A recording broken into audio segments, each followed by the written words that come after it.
to what's really the show, and it's Golden State and it's goddamn Toronto Raptors, one-legged Kawhi Leonard to the beat up Golden State Warriors. Everybody wanted parity. Everybody wanted a series. Everybody wanted storylines. They got all of the above. What I'm not going to do is feed into that bullshit because Golden State ain't going to lose another game, in my opinion. I'm just throwing You it don't out think they're there. going to I lose? don't think they're going to lose no more, man. I don't. Now, don't get me wrong. It can happen. And I'm not trying to be Negro Domus. But I just don't see Van Fleet, Kyle Lowry. I don't see them winning games. They played horrible last game, though, huh? They played Golden State was playing horrible. Toronto was shooting like shit, and they still still came down to the final seconds. Oh yeah, no doubt. I mean, they were shooting like trash. I mean, and I hate to say it, I don't want to be the guy to say it, but I'm going to have to be the guy to say it. Be the guy. This whole series is going to rely on Kyle Lowry.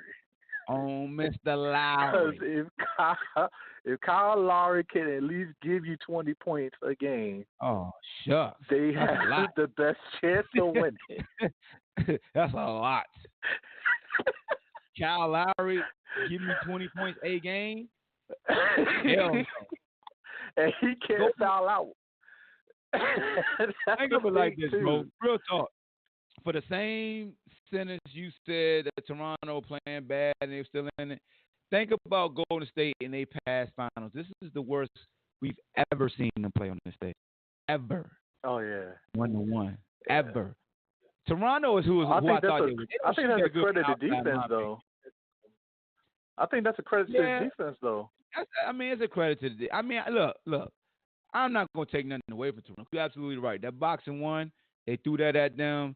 You know, you got Kawhi to claw. You got size in the paint. Mm-hmm. They trapping Steph. They disrespecting Iguodala, telling him to shoot that broke ass jumper, and then he finally hit one in the clutch because he's the new Robert Horry. You know what I'm saying? So it is what it is.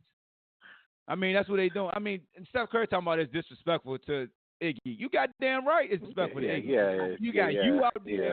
You got Clay out there. You got goddamn Cook hitting threes. I mean, everybody hitting themselves with Draymond and goddamn Iggy, and I take my chance with Iggy any day because he on one ankle. One calf. He could take it. They turn their back on him. Man, shoot that broke ass shit. That's what they said, and then went in. Yeah. So salute Allen. But Iggy was shooting like he was like 2 of his last 33 or something like that before then. What you expect? Yeah. I feel like this though. I think Gasol can't play timid like he did last game. I don't know. Cousins got in there. He just changed his whole mindset.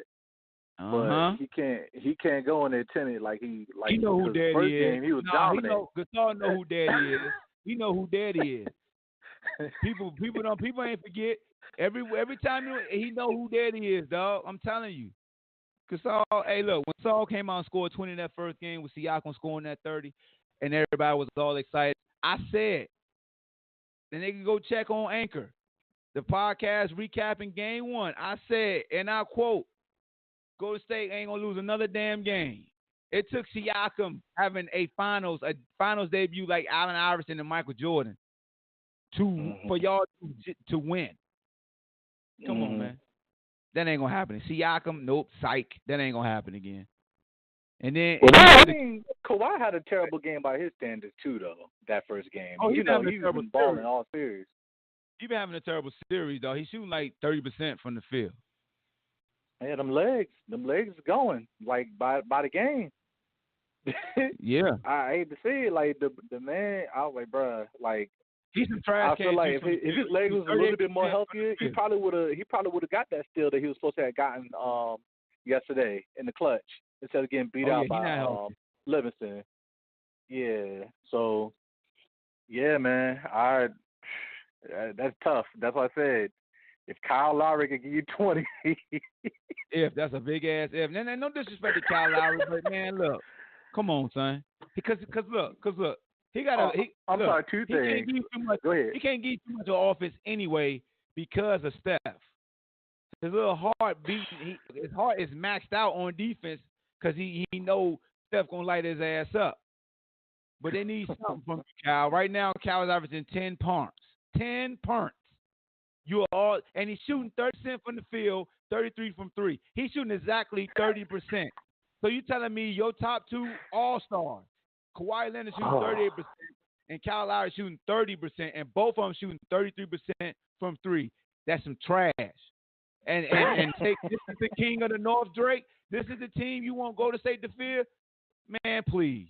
Please. Man, they better look. They could fool somebody else, but I ain't buying this shit. Ain't nowhere in the world if they beat Golden State, I'll serve myself a Shut the Hell Up Juice and let Drake sing a Shut the Hell Up Juice song. But hell no. Listen, right now I still feel like they have a chance. They only have a chance as long as Kevin Durant don't come back. If Kevin Durant somehow come back around Game 5, Game 6, it's over. Everybody knows it's over if Kevin Durant comes back. And Kevin Durant was playing Kevin Durant coming back.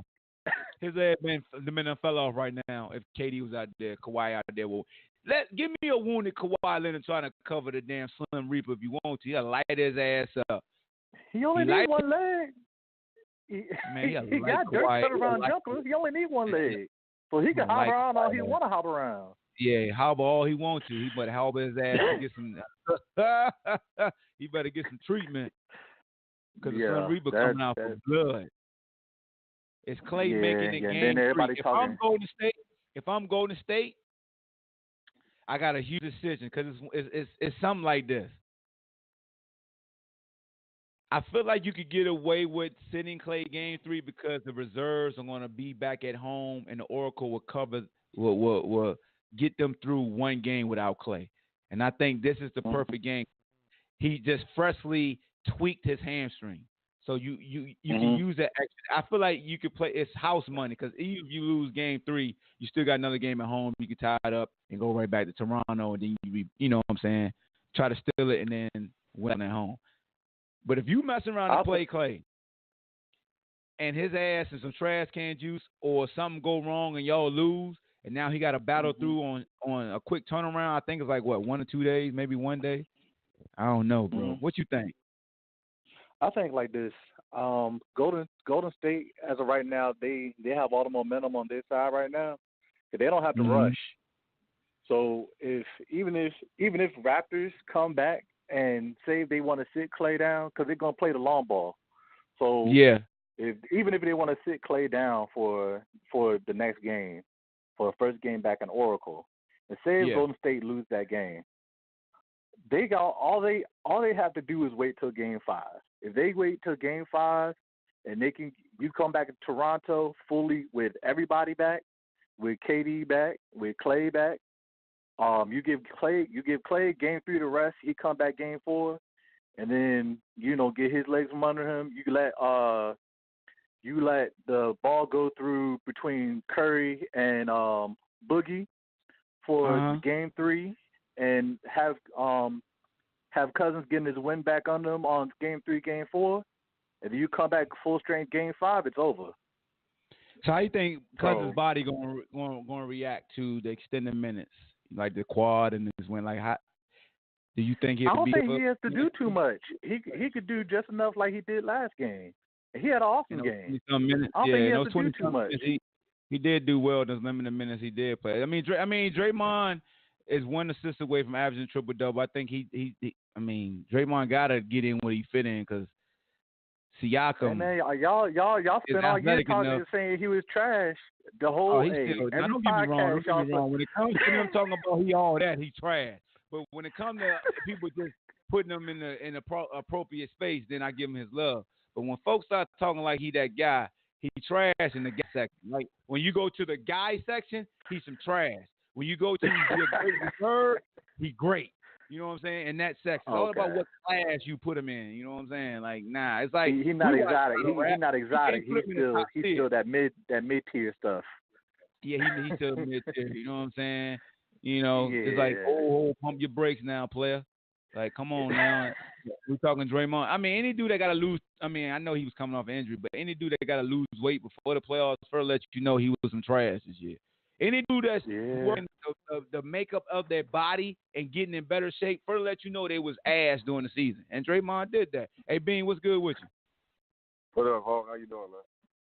Well, good, man. You know, breaking down the series so far, I'm still not buying Toronto.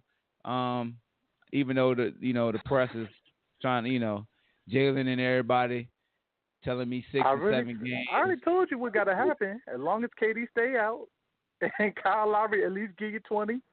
That's why you lose me. Because you said Kyle. Go ahead, B. For me, it all depends on the third quarter. Like in the first game, Toronto was able to hold off Golden State in the third. But as for the last game, Toronto just couldn't get it together in the third quarter. And the third quarter is really when Golden State either come make their push or they open up the gap even larger. So, they do a lot of damage in the third quarter over these past few years. And, I think, you got to pay close attention to the third quarter in this series. For Toronto to go that length of time without scoring, and Golden State went on 11-0, 13-0 run in the third. 18. 18. Hey, let me put it. That's major. Let me put a question out to you though. After that third quarter, what happened in the fourth with 5 minutes left? Golden State didn't score nothing. Oh yeah, now they went on 10 until over. Iguodala shot. 5 minutes. That's correct. That's a great point also. Yeah. Now, when you got the defense to lock you down like that, you know what I'm saying? You got to score. Sell the fight. There you go. Sell the fight. But basketball is a funny game though, because you could be trying to come back and you could be down 4 points and it could be under the last 5 minutes and you could never crack that 4-point lead. Yeah. Basketball is just real funny. It's like, okay, we done came back, we were within 4 points. You got 5 minutes left, we good. But for that last 5 minutes, they couldn't find the hoop either. They couldn't find that hoop. That was ridiculous. I was like, good God. It's a lot of variables in this series, but my number one variable is I think that Golden State Warriors need Kevin Durant. I agree. Hey, so look, I got a question for y'all. Because we got like 15 minutes. Steve Kerr, do we finally put some respect on his name for the adjustments and how his bench has been prepared, or is he still just a product of Mark Jackson's players? No, I think especially this year, I think he showed the difference. He's definitely showed a difference. I've been put respect on his name. He's made a lot of good adjustments over the years. I gotta go. Okay, bro. Especially in the finals, he made a lot of good adjustments. You know what I'm saying? His play calling. As well as being that player coach that giving his guys the room to do the things they need to do to prepare themselves for the series and allow them to be themselves. So He's done a good job. What you think about Toronto's the adjustment they made with the boxing one look? You can't box in one go to State Warriors. You can't. That was like, what you gonna run a triangle in two? You know what I'm saying? I guess so. You can't do that. You know what I'm saying? They got two of the greatest shooters in the world, and then they have some role players that come off and just gave them some quality. I've been getting a lot of flack here lately because I think that Draymond Green's stat line should have an asterisk beside it. Oh yeah, no, bro, break that down. Why does Draymond's stat line need an asterisk? Break that down for the folks, for all these Draymond fans out here. He's playing with some of the best players. When you're playing with the best shooters in the world, let's be real. You're playing with the best shooters in the world who they can be wide open, they can have a hand in their face, they can shoot it off of one leg or whatever. And, you making warm-up passes. He coming down and they making cuts behind the arc. It's not like he's breaking the defense down and making a hell of a pass. Then, the backdoor passes he's throwing, those are off of set plays.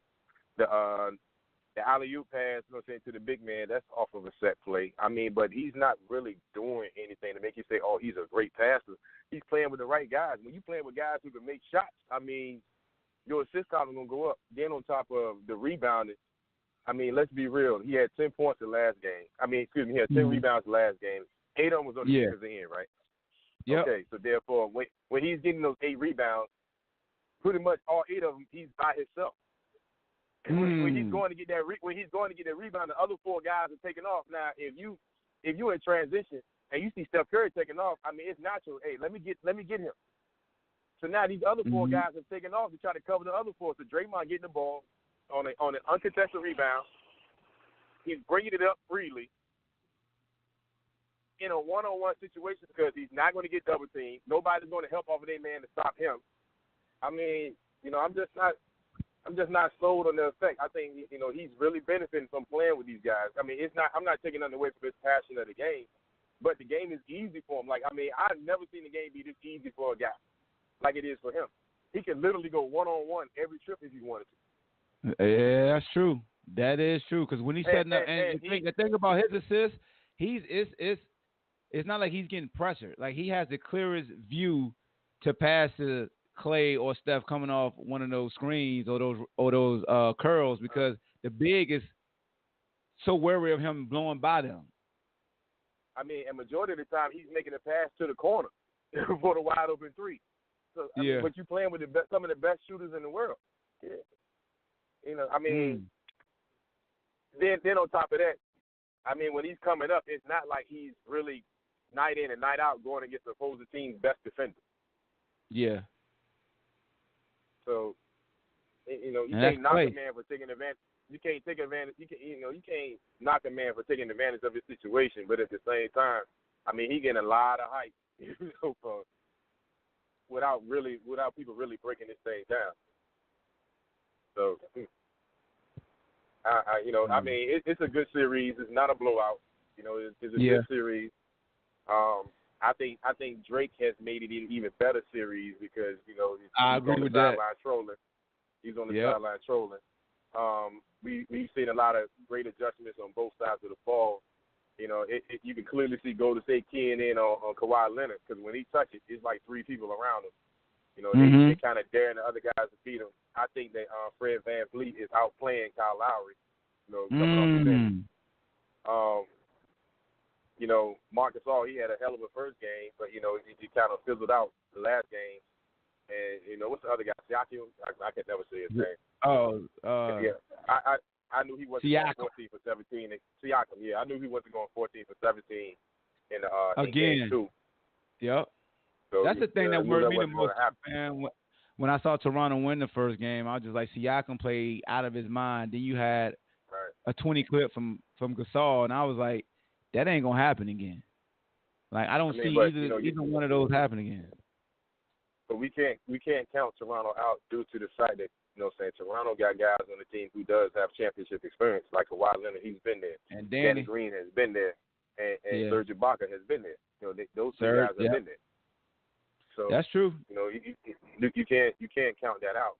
It just the number one problem that the Toronto Raptors had the last game, though, outside of that third quarter, was they tried to play like Golden State. I mean, they just started cranking up threes like left and right. Like, they actually had the same caliber of shooters, and I'm looking like, what the hell? Yeah, you cannot play Golden State games. You can't do what they do. You don't have no type of shooter. That's a fact. You had Kyle Lowry cranking up shots. You had VanVleet cranking up threes. It was like they'll shoot a three, kick it out behind the arc, and without hesitation, the next guy shooting the three. I'm like, you can't beat these guys that way. Nah, you can't. And I think Kawhi need to stop shooting threes too. He ain't really been effective from three. I mean, to be honest with you, man, like, looking at the guys we feel like should step up as far as perimeter guys. I guess you could say Serge because he shoots jumpers, but like Kawhi only shooting like 38% from the field. Serge shooting 35%. Even though Kawhi getting to the line, that's one good thing he's doing. But Danny shooting 41% from three and 43% from the field. I mean, so it's just one of the things where goddamn Kyle Lowry, 33% from the field, fam. Nah, man. We might as well play VanVleet. He's shooting 48%, and he just as aggressive, and we know he can hit jumpers. I think they should post Kawhi more. You know what I'm saying? Like, when Clay's guarding him, I think he should put Clay in the hole a little more, man. Like, they're so busy trying to shoot the three. You know what I'm saying? Like, you gotta take advantage of your mismatches sometimes. Like, I mean, you can't just come down and just I wonder why they don't do that. That's a great point. Why don't you put Clay in the hole? That's a good point. I mean, if Kawhi coming down and Klay trying to guard him in the post and stuff, I mean, you gotta try to take a guy legs from him at least. You know what I'm saying? Like, try to wear Klay down just a little bit. You just can't let him run him down the court freely. Just take a jump shot. And I mean, and if you coming down shooting threes versus Golden State and you missing, you playing their game now because they like to get out of run. They like to get out of transition. Yeah. I mean, so that's you just. Crazy. I mean, I kind of feel like Toronto. When they get down and Golden State, they too busy reading the name across the jersey.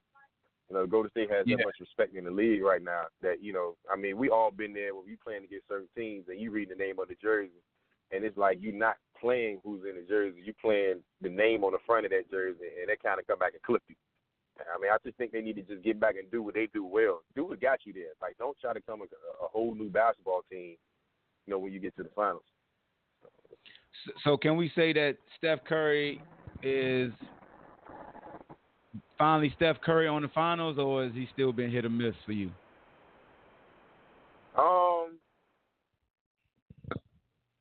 I mean, Steph, he's had it rolling, but like, I don't know, the media, I don't know, they act like they don't want to give it to Steph. Man. They don't. They really don't want to give man. it to. I mean, I really feel like if the Golden State Warriors was to win it right now, the media would do something off the wall and give it to Draymond Green. Give it to Draymond. Yep, because of the damn triple double. Because of the triple doubles. You know what I'm saying? Yep. And I mean, hey, but when you break down both guys, and this is what the media do, and I'm glad you said that because I looked up just the basic shooting stats. Or they go to Klay. Klay shooting 52% from the field, 58% from three. They'll do something like that, and he's playing great defense. So you're right. That's a narrative that's on Curry that my Petty Hawk alter ego attack that people don't realize where I'm getting it from. The media really don't want Steph to get a Finals MVP. They don't want that. No, it's gonna elevate him into another topic if he gets the Finals MVP. Exactly. I mean, exactly. He's already been a unanimous MVP in the league, the first one ever. And he was like he was just Goldfinger. It was like everything he touched at one point in time was just coming to life. But like it's just that one thing, and they know he's chasing it. They know he's chasing that. He wants to be the Finals MVP. I mean, but they'll find a reason for him not to be it right now. Hey, how many did Magic get? You know offhand? I mean, I know he got one. Finals MVPs in Magic get? Yeah. I mean, yeah. I know he got it. I know he got at least. I know he got at least one. I know. Let me see. Let me check old Herb. He got 3 of them. Oh yeah. Well. So when they did that, all-time point guards in the NBA, that list, Nick Wright had his little list, and I was trying to see where they could try to finagle and have. Steph got his MVP. But the best part about KD sitting out is it gives Steph an opportunity to at least find a rhythm. You see what I'm saying? Because you take last night game when Steph came out and he wasn't hitting right away. Then if KD's there, the ball going to KD automatically after that. Yeah. We're not going 2 or 3 possessions without getting the bucket. We're gonna put it in this guy's hands because he can get it done. Well, when he's not there, they're going to keep going back to Steph, and Steph finally going to get one to go. He's too good of a shooter for him to just miss all night long. And, and he's finally going to catch a rhythm. So, I mean, it's good and bad. I think a lot of people want to say that they don't need KD due to the fact of the past, but, I mean, they went and got that man for a reason. Yeah. But so I pose this question. Go ahead. Finish your thought. I think Boogie Cousins is like the world's greatest decoy right about now. Who is that? Boogie Cousins. Facts. They started him just to make sure Mark ass ain't just waiting in the paint trying to trap and stuff. I mean, regardless of if he's not in shape, and he's been out for a while, you still have to respect who he is. He can hit that shot. You know he can hit the ball on the block and he can make a move. You know what I mean? As well as he's the better passing big man when they're on the floor. So I mean, he don't have to really score on this basketball team. He just got to be a great decoy right now. And how much pick and roll does Toronto run? Because that's his Achilles heel, no pun intended. But I don't think they run a lot of pick and roll with the big. No, they don't. You know what I'm saying? Like it's much more. We gonna give Kawhi the ball. We gonna ISO him some. I mean, you know, I've seen Kawhi handle the ball more than usual. Like in his previous career, you know, he's dribbling around. He's really trying to create off the dribble. And I'm like, you wearing him out. You know what I'm saying? Like people look at stats like, oh, this guy got 30, but he got a hard 30 though. A hard. Thank you, dog. Thank you. A hard. It's a difference between dropping 30 and earning. Like he going to the line to get. I mean, he working to get that 30. Yeah, it's a hard 30, and you know you could look at him and tell. And, you know what I'm saying, at certain point in times in the game, like, yo, he's kind of worn down. You know, they use him up so much to get there. But, you know, you come off a screen and run with Kyle Lowry or all those other guys, like, nah, Kyle Lowry's not looking to get in the lane. He's not. He's not looking to get in the lane. Van Vliet is not looking to get in the lane. Everybody be talking about. I need that pit bull everybody be talking about that Kyle Lowry had. Like, this is when you need to show, yo, I'm trying to go get it. You from Philly, go get it, Kyle. Like, goddamn, why? I mean, who told him he can shoot now? That's all he want to do is shoot jumpers. Man, you know, I don't. He's just playing like a guy who's just happy to be there. I want to see Danny Green. I want to see Danny Green step up more. You know, due to the fact that he's been there, and as well as I think Serge needs to assert himself a little more. I just don't think they're taking advantage of their length. You think they just watching Kawhi, dog? You think they turn into Kobe teammates to where they just watching to see what Kawhi gonna do first? I mean, realistically, if you pay attention when Kawhi get the ball, like everybody stop moving. Okay. So he just dribble, and he try to drive, and then like three people collapse on him, and he's forced to kick it out. I mean, you know, if the guy hit the shot, great. But if not, then I mean, how many times have we seen him get doubled? He had to pick the ball up. And, you know, and he has to fight through a double team to make a pass. I mean, the coach not really putting him in situations where he can succeed, where he can get an easy bucket. And, you know, he gotta kind of get out and transition. But if Golden State get back and they're able to set up they have for a defense, they make it real difficult for him personally because they like, if we're gonna lose to the other guys. We're not gonna lose to Kawhi.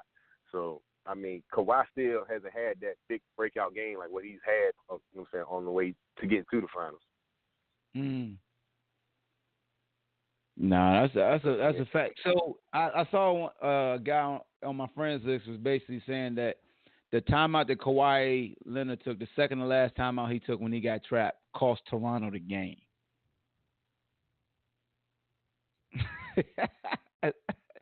Conspiracy theory. The second to last timeout he took when Kawhi Leonard was trapped cost Toronto the game.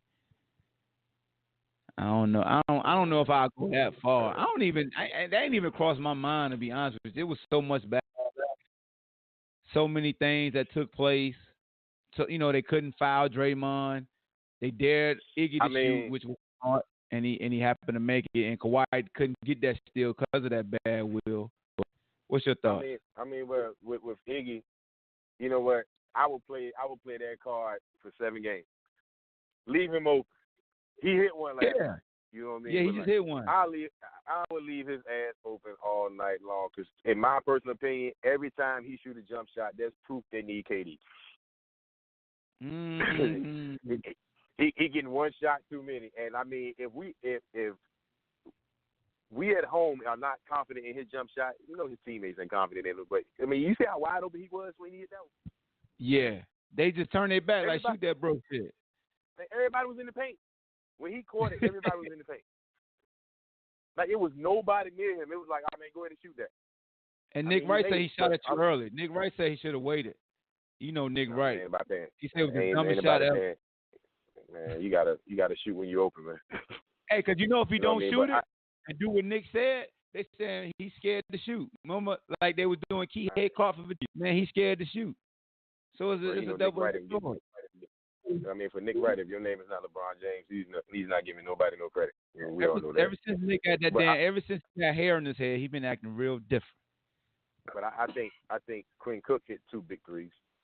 He hit 2 big jump shots.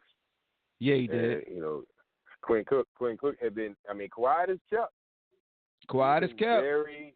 He's been very, very vital. Yes. For Golden State because his ball playing on the defensive end is far. because he's been disrupting their offense. Like, he's been extending his defense, picking up that half court, and disrupting that offense. He's making it hard for Toronto to get into an offensive flow. They running their offense out higher than what they normally would like to run it. But then also, you know, he's another guy coming off the bench who you can't leave him open. You know what I mean? Nope. He's knocking down his shot. He's doing his job. 57% from three right now.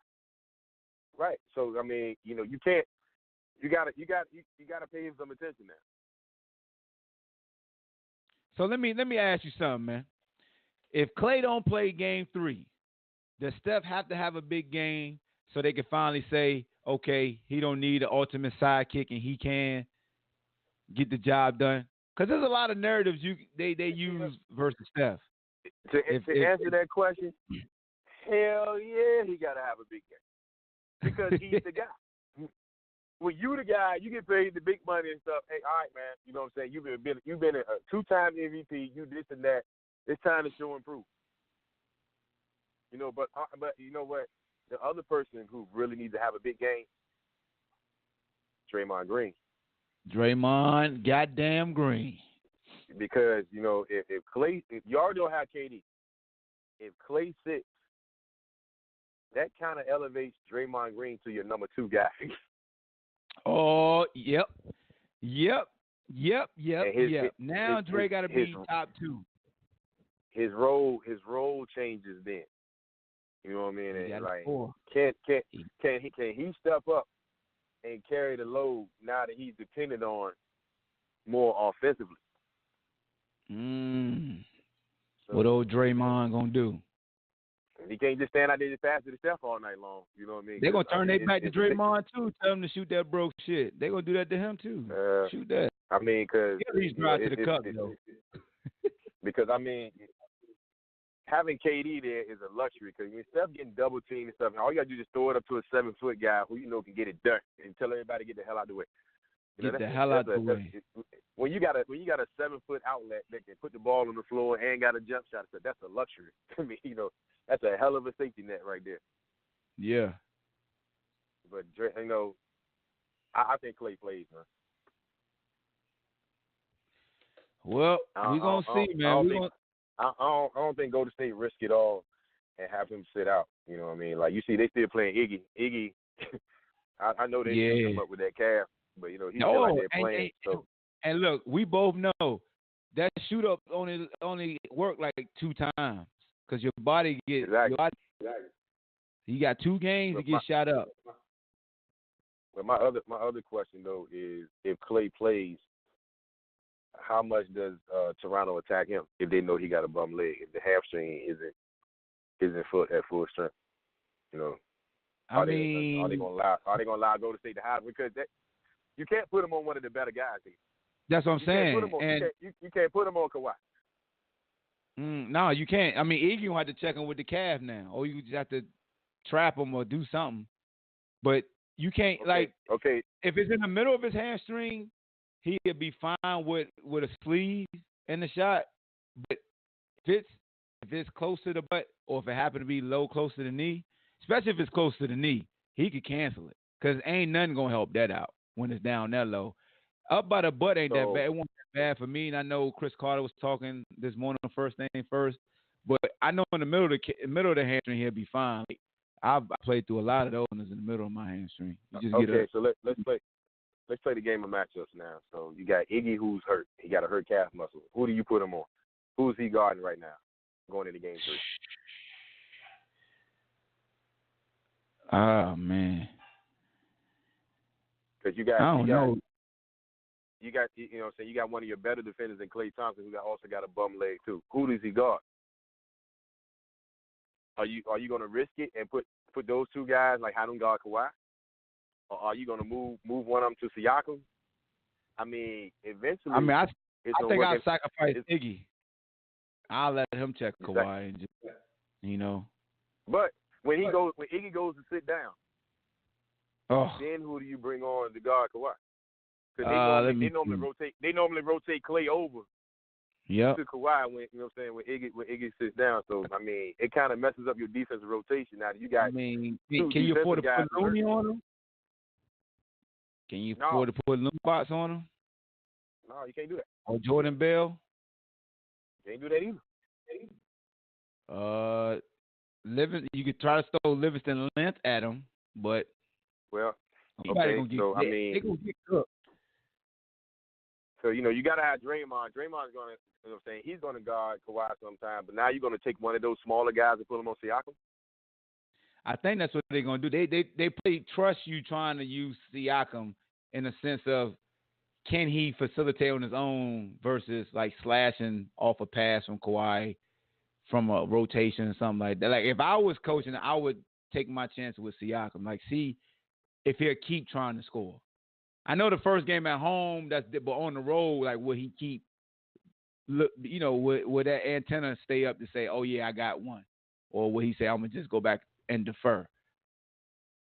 If Toronto let these two guys, if Toronto loses basketball game with these two guys who pulling up lane, and then they deserve to lose the series. Because, I mean, if they don't attack these two guys knowing that they got bad wheels, then, hey, they deserve to lose the series. Because there's no way you let Klay Thompson stay in front of you with a bad hamstring. Like, I pulled my hamstring before. Like, that hurt. Like, you barely want to move. Yeah. Now, the thing about Klay that he will have with the hamstring, he'll be able to move laterally a little bit, but he ain't going to be able to explode out of, like the push off when he opened the gate a little bit because somebody got by. Like, he ain't going to have that. And every time was a rebound and trying to push out. Oh, yeah. And him trying to come out them screens, he ain't going to have no legs like that. He can on the opposite, on that good leg. I mean, just a simple flare cut or coming off of a curl, or even when he put the ball on the floor, and creating a little bit just for that 2-dribble pull up. It's like, it just all depends on, I don't know which leg it is, but if you're a right-handed shooter, like most right-handed shooters love to go to the left, and if you're putting it down with the left hand and that left leg is his first step, I mean, there's gonna be some differential in this game. Yeah, no, that's real. So who you? So look, we got like 2 minutes left, man. So who you got? Game 3 and why? I hate to say it, but I think I'm gonna go with Golden State in Game 3, due to the fact that they back at home, and I think just Steph, he be shooting it from the tunnel when he in the Oracle, so I think he comes. I think he gonna come out and just be lights out, but also, the role players from Golden State, I think they step up. At home, yeah. The other thing is Golden State. They using 3 centers. They all are different in their own right. You know what I'm saying? So you got a former defensive player of the year, Andrew Bogut. He's coming in off the bench. You got Boogie, who would just get it done. I mean, he's not at full strength, but you have to honor who he is. And I forgot the other one name. I can't say his name. The tall white guy, but he coming in and he's hitting the 3. You got to respect what he does, man. Huh? Jerebko for Golden State. Yeah. He's hitting the 3. So you gotta honor that. Like, they got a group of guys who can actually shoot the basketball. You can't leave them open. I mean, so that's real. It's you got to see how Toronto responds. I mean, we've seen them respond in previous series, but are they gonna respond like they're supposed to, or are they gonna respond looking at the jersey? I mean, we'll see. But that third quarter, the third quarter gonna play real heavy. Third quarter in the Oracle gonna be huge. Yeah. Yeah, because Toronto coach, he got to be able to. He can't get caught up in the moment. He got to be able to pull his guys out of the fire, because Steve Kerr's been there. He made an adjustment at halftime where, hey, I'm gonna start Boogie. And I don't think nobody saw that coming. Like, nobody saw that coming. Nobody, buddy. Not even Boogie. Not even Boogie, but he responded though, because from being a basketball player, you got some guys that they more comfortable in the role of starting. And then you got some guys who are more comfortable in the role of coming off the bench. Like, if you switch that up, it kind of throws their game off. Somebody, I mean, cut you off, but somebody said Cook been some trash other than those 3s in the fourth quarter. You know what I'm saying? Like, you can't predicate everything on scoring. Yeah. You know what I'm saying? Like, I mean, for one, his job isn't in scoring. His job is to knock down an open jump shot when he gets the opportunity. His main job is to put defensive pressure on the point guard and to disrupt the offense. Mm-hmm. That's what he do. And you see, he's been making it real hard for Kyle Lowry when he come in the game. He make it real hard for Van Vliet come in the game. Like, they just can't bring the ball up the floor freely and run their offense.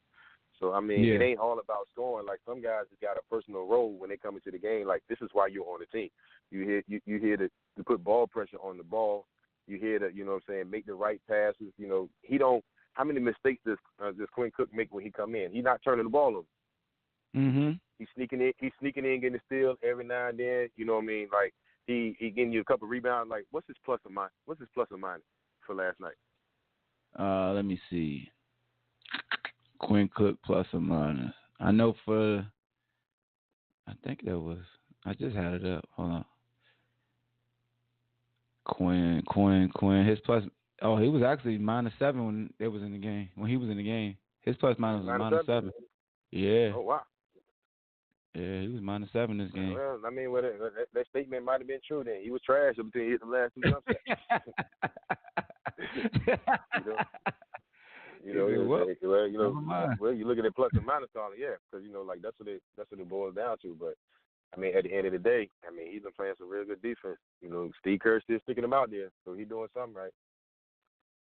Yeah, I mean, it's hard to say he was trash though. I mean, 3 for 6 from the field, 3 for 5 from 3, no turnovers. He did, I guess, the 3 fouls in 21 minutes. I mean, like you said, man, the plus minus will say overall it was trashy, but yeah, he got a point. When you look at 3 for 6, and you look at no turnovers, how many assists did he have? Cook had, hold on, he ain't had no assists. So he had no assists. And then somebody said he was hitting open shots, and they asked me what his overall shooting percentage was, and they're gonna be surprised by this. His overall shooting percentage this series is 50% from the field, 57% from 3, and 100% from the free throw line. He played 4-7 from 3, so his shooting has not been the issue. He actually been shooting real good. Well, you can't. Well, we gotta retract that statement. You can't say he was trash. Yeah, he's shooting though. So I mean, but it's anything he gives you in the offensive end is just a bonus. It's a bonus. Yeah, that's what I'm about to say too. Anything he gives you is bonus because they so beat up.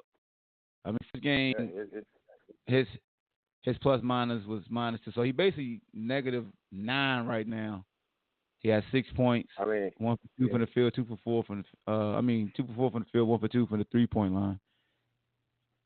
Yeah, I mean, but when you look at his numbers everywhere else, you're like, damn, how the hell is he in the negative? Yeah, everywhere else he shoots the ball that way. I mean, you got to chalk that up to he's coming in the game when he down. Yeah, well, I mean, I think plus minus only factor in like when they're in the game, what the scoring differential is. Right. That's what I'm saying. When the scoring differential when they're in the game, in comparison. Yeah, when he's in the game. Down. Yeah. In comparison, so they saying so they're saying when he in the game, they go down.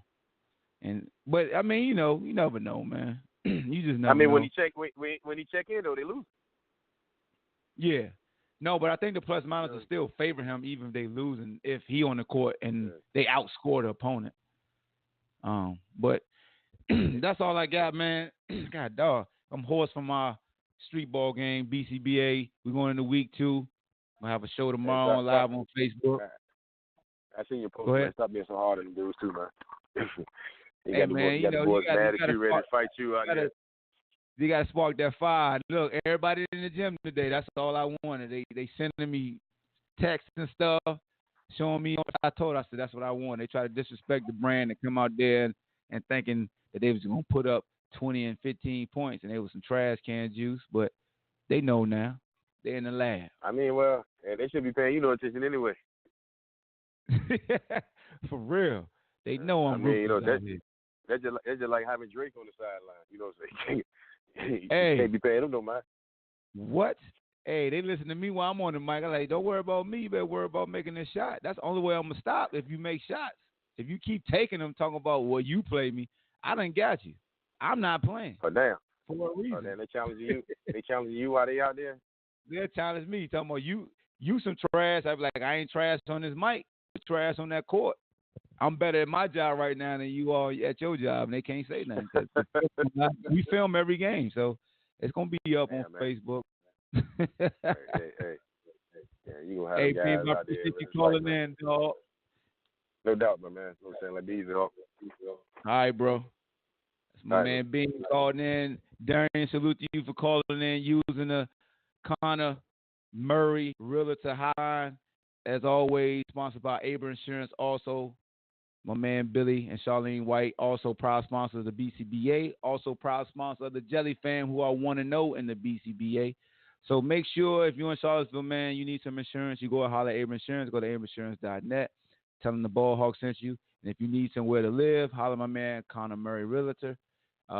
Look him up on Facebook. And also, if you on Instagram, follow him, Connor Murray Real Estate. He'll definitely take care of you, man. Tell him the BallHawk sent you. And both of my sponsors are tagged right here in my Facebook live feed. And when you see me post the podcast on social media, they'll be tagged. And also make sure you go to Anchor and you subscribe. Go to iTunes, subscribe. Go to YouTube, subscribe. Any social media platform that you can listen to a podcast, subscribe because I'm there. Spotify. I got some things going on Spotify. My new episodes have been uploaded, but I'm going to get that taken care of. But got to get out of here, man. 7 o'clock. Battling my voice because I got hoarse yesterday. But I'll be back. BallHawk, man. We up out of here. Be easy.